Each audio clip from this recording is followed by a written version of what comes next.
আমাদের ভাষা নেই।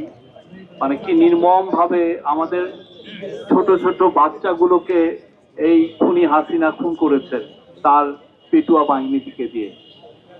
আমরা এটা বলতে পারি, আমাদের এই গভর্নমেন্টের টপ প্রায়োরিটি হচ্ছে এই প্রত্যেকটা খুনের বিচার করা। একটা খুনেরও না বিচার হয়ে যাবে না, বিচার হবেই।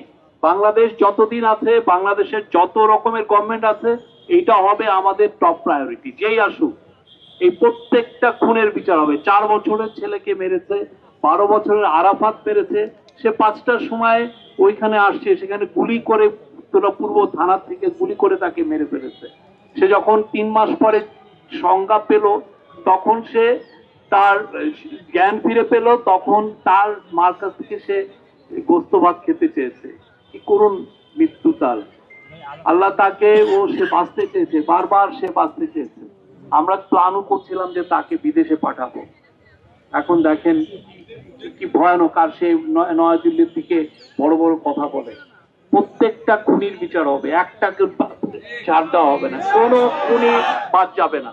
নিশ্চিত থাকেন, এই বাংলাদেশ যতদিন থাকবে, এই আরাফাতদেরকে আমরা ভুলবো না। তারা শহীদ।